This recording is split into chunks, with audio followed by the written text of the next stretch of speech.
নমস্কাৰ আকাশবাণী গুৱাহাটী কেন্দ্ৰৰ আঞ্চলিক বাতৰি বিভাগৰ সাপ্তাহিক ক্ৰীড়া সম্পৰ্কীয় বাতৰিৰ অনুষ্ঠান ক্ৰীড়া বাৰ্তাৰ সৈতে মই অনুজা লোপামুদ্ৰা ভাৰতে দ্বিতীয় এছীয় যোগাসন ক্ৰীড়া প্ৰতিযোগিতাত ৮৩টাকৈ সোণৰ পদক লাভ কৰি শ্ৰেষ্ঠত্ব অৰ্জনেৰে ঐতিহাসিক বিজয় সাব্যস্ত কৰিছে ৩টা ৰূপ আৰু এটা ব্ৰঞ্জৰ পদকসহ ভাৰতে মুঠ ৮৭টা পদক অৰ্জন কৰে পদক তালিকাত জাপান দ্বিতীয় স্থানত আৰু মংগোলিয়া তৃতীয় স্থানত থাকে প্ৰতিযোগিতাখনত মুঠ ২১খন দেশৰ প্ৰতিযোগীসকলে অংশগ্ৰহণ কৰিছিল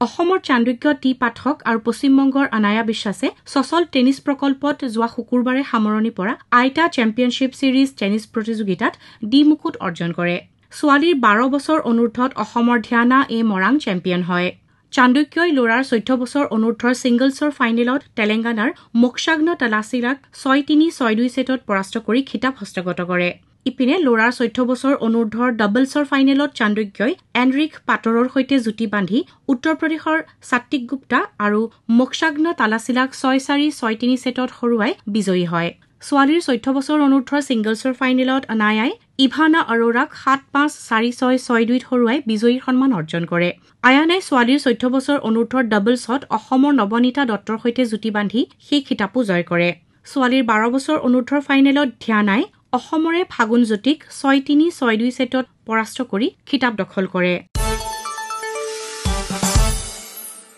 এইবাৰ আহিছো IPLৰ বিভিন্ন বতৰালৈ IPL ক্ৰিকেট প্ৰতিযোগিতাত কালি নিশা দিল্লীৰ অৰুণ জেটলী ষ্টেডিয়ামত হোৱা এখন খেলত ৰয়েল চেলেঞ্জাৰ্ছ বেংগালুৰুৱে দিল্লী কেপিটেলছক ৬ উইকেটত পৰাস্ত কৰে দিল্লী কেপিটেলছে বান্ধি দিয়া ১৬৩ ৰানৰ বিজয় লক্ষ্যৰে খেলিবলৈ লোৱা ৰয়েল চেলেঞ্জাৰ্ছ বেংগালুৰুৱে ১৮ অভাৰ আৰু ৩টা বলতে ৪ উইকেটৰ বিনিময়ত ১৬৫ ৰান কৰি বিজয় লক্ষ্যত উপনীত হয় দলৰ হৈ ক্ৰুণাল পাণ্ডিয়াই ৪৭টা বলত সৰ্বাধিক ৭৩ ৰান কৰি আউট নোহোৱাকৈ থাকে বিৰাট কোহলীয়ে ৫১ ৰানৰ বৰঙণি আগবঢ়ায় দিল্লী কেপিটেলছৰ হৈ অক্ষৰ পেটেলে ২টা উইকেট লাভ কৰে ইয়াৰ পূৰ্বে ৰয়েল চেলেঞ্জাৰ্ছ বেংগালুৰুৱে টছত জিকি প্ৰথমে ফিল্ডিং কৰাৰ সিদ্ধান্ত লয় দিল্লী কেপিটেলছে প্ৰথমে বেট ধৰি নিৰ্ধাৰিত ২০ অভাৰত ৮টা উইকেট হেৰুৱাই ১৬২ ৰান কৰে দিল্লীৰ হৈ KL ৰাহুলে সৰ্বাধিক ৪১ ৰান কৰে ৰয়েল চেলেঞ্জাৰ্ছ বেংগালুৰুৰ হৈ ভুৱনেশ্বৰ কুমাৰে ৩টা উইকেট দখল কৰে ক্ৰুণাল পাণ্ডিয়াক প্লেয়াৰ অফ দ্য মেচ ঘোষণা কৰা হয় কালিৰ আন এখন খেলত মুম্বাই ইণ্ডিয়ানছে লক্ষ্ণৌ ছুপাৰ জায়েণ্টছক ৫৪ ৰানত পৰাস্ত কৰে মুম্বাইৰ ৱাংখেড়ে ষ্টেডিয়ামত অনুষ্ঠিত খেলখনত ২১৬ ৰানৰ লক্ষ্যৰে খেলিবলৈ লোৱা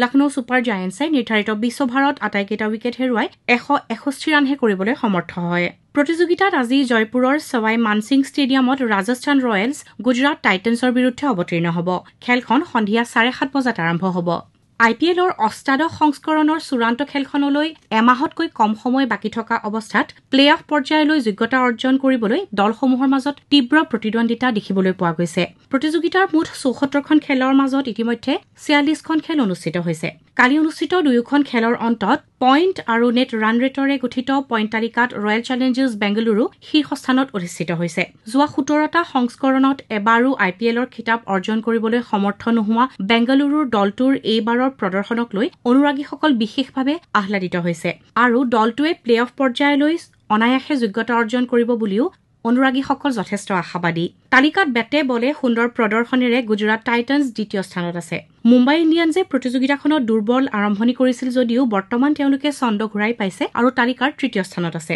অক্ষৰ পেটেলৰ নেতৃত্বৰ দিল্লী কেপিটেলছ চতুৰ্থ স্থানত আছে কালিৰ খেলৰ পাছত সৰ্বাধিক ৰানৰ সন্মান অৰেঞ্জ কেপ ৰয়েল চেলেঞ্জাৰ্ছ বেংগালুৰুৰ বিৰাট কোহলীৰ দখললৈ আহিছে তেওঁ ১০খন খেলৰ পৰা ৪৪৩ ৰান সংগ্ৰহ কৰিছে একে সংখ্যক খেলৰ পৰা ৪২৭ ৰান সংগ্ৰহ কৰি মুম্বাই ইণ্ডিয়ানছৰ সূৰ্য কুমাৰ যাদৱ দ্বিতীয় স্থানত আৰু ৮খন খেলত ৪১৭ ৰান কৰি গুজৰাট টাইটান্ছৰ সাই সুদৰ্শন তৃতীয় স্থানত আছে সৰ্বাধিক উইকেটৰ পাৰ্পল কেপৰ যুঁজত বৰ্তমান RCBৰ জছ হেজলউড শীৰ্ষস্থানত আছে তেওঁ 10খন খেলত 18টা উইকেট দখল কৰিছে গুজৰাট টাইটান্ছৰ প্ৰসিদ্ধ কৃষ্ণাই 8খন খেলত 16টা উইকেটেৰে দ্বিতীয় স্থানত আৰু চেন্নাই ছুপাৰ কিংছৰ নুৰ আহমেদ 9খন খেলত 14টা উইকেটেৰে তৃতীয় স্থানত আছে ইপিনে কালি মহিলা ক্ৰিকেটৰো এটা আকৰ্ষণীয় শৃংখলা আৰম্ভ হৈছে ভাৰত শ্ৰীলংকা আৰু দক্ষিণ আফ্ৰিকাৰ অংশগ্ৰহণেৰে ত্ৰিদেশীয় মহিলা এদিনীয়া ক্ৰিকেট শৃংখলাৰ প্ৰথমখন খেলত কালি ভাৰতে শ্ৰীলংকাক 9 উইকেটত পৰাস্ত কৰে কলম্বোৰ আৰ প্ৰেমদাসা ষ্টেডিয়ামত খেলখন বৰষুণৰ বাধা পথালিৰ বাবে কিছু পলমকৈ আৰম্ভ হয়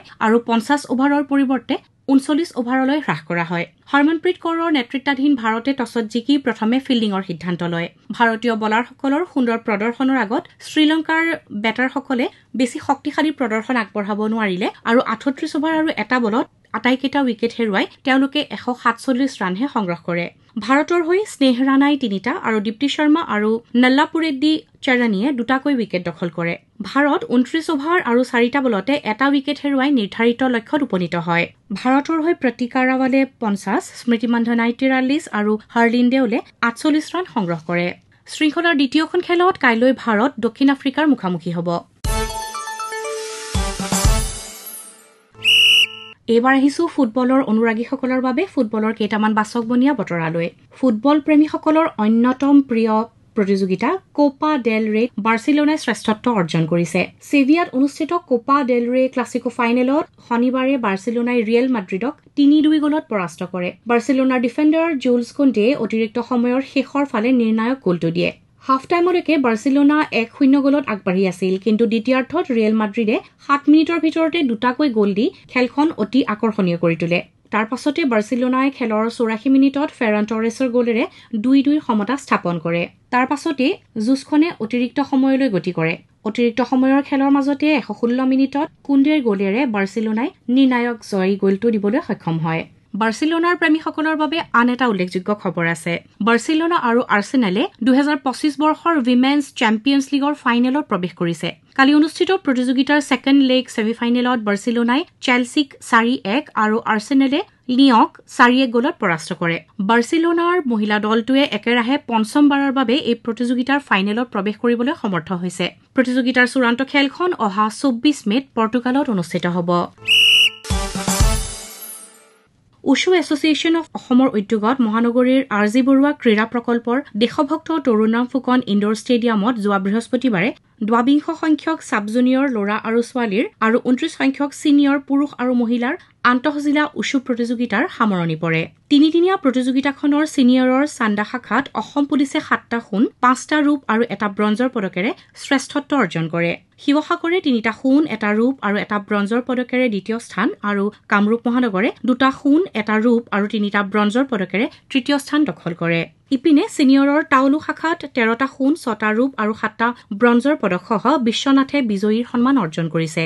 কামৰূপ মহানগৰে 7টা সোণ, 8টা ৰূপ, 2টা ব্ৰঞ্জৰ পদকেৰে দ্বিতীয় স্থান আৰু কোকৰাঝাৰে 5টা সোণ, এটা ৰূপ আৰু এটা ব্ৰঞ্জৰ পদকেৰে তৃতীয় স্থান দখল কৰে। আনহাতে ছাব জুনিয়ৰৰ চান্দা শাখাত গোলাঘাটে বিজয়ীৰ সন্মান অৰ্জন কৰে। ছাব জুনিয়ৰৰ টাউলু ইভেণ্টত বিশ্বনাথে 18টা সোণ, 5টা ৰূপ আৰু 3টা ব্ৰঞ্জৰ পদকেৰে শীৰ্ষস্থান দখল কৰে। এই শাখাত কামৰূপ মহানগৰে দ্বিতীয় আৰু ডিব্ৰুগড়ে তৃতীয় স্থান দখল কৰে। অহা 1 পৰা 4 মেলৈ মহাৰাষ্ট্ৰৰ কপৰখাৰ্ণেত ইণ্ডিয়ান পেনচাক চিলাট ফেডাৰেশ্যনৰ উদ্যোগত আৰু মহাৰাষ্ট্ৰ পেনচাক চিলাট এছ'চিয়েশ্যনৰ সহযোগত 4দিনীয়াকৈ হ'বলগীয়া অস্মিতা ৰাষ্ট্ৰীয় খেলো ইণ্ডিয়া মহিলা পেনচাক চিলাট লীগত অসমক প্ৰতিনিধিত্ব কৰিবলৈ অসমৰ মহিলা দলটি কালি মহাৰাষ্ট্ৰ অভিমুখে ৰাওনা হয়। ভাৰতীয় ক্ৰীড়া প্ৰাধিকৰণৰ প্ৰত্যক্ষ পৰ্যবেক্ষণত হ'বলগীয়া প্ৰতিযোগিতাত দেশৰ 36খন ৰাজ্যৰ প্ৰায় 1500 গৰাকী জুনিয়ৰ মহিলা খেলুৱৈয়ে অংশগ্ৰহণ কৰিব। অসমৰ অম্লান বৰগোহাঁয়ে 28 সংখ্যক ৰাষ্ট্ৰীয় ফেডাৰেশ্যন কাপ ছিনিয়ৰ এথলেটিক্স প্ৰতিযোগিতাৰ পুৰুষৰ 200 মিটাৰ দৌৰত যোৱা বৃহস্পতিবাৰে ৰূপৰ পদক জয় কৰে। এই ইভেণ্টতে অম্লানৰ ৰাষ্ট্ৰীয় আৰু মিট অভিলেখ ভংগ কৰি ওড়িশাৰ অনিমেশ কুজুৰে স্বৰ্ণ পদক অৰ্জন কৰে। কুজুৰে ফাইনেলত 20.40 ছেকেণ্ডেৰে শ্ৰেষ্ঠত্ব প্ৰতিপন্ন কৰে আৰু অম্লানে 20.80 ছেকেণ্ডেৰে দ্বিতীয় স্থানত থাকে। আকাশবাণী গুৱাহাটীৰ আঞ্চলিক বাতৰি বিভাগৰ সাপ্তাহিক ক্ৰীড়া বাৰ্তা শুনিলে। সংকলন কৰিলে অনুজা লোপামুদ্ৰাই, সহযোগিতা আগবঢ়ালে অপূৰ্ব মালিয়ে। অনুষ্ঠানটিৰ প্ৰযোজনা আকাশবাণীৰ আঞ্চলিক বাতৰি বিভাগৰ। পৰৱৰ্তী ক্ৰীড়া বাৰ্তা শুনিবলৈ পাব অহা সপ্তাহৰ আজিৰ এই একেই সময়তে। নমস্কাৰ।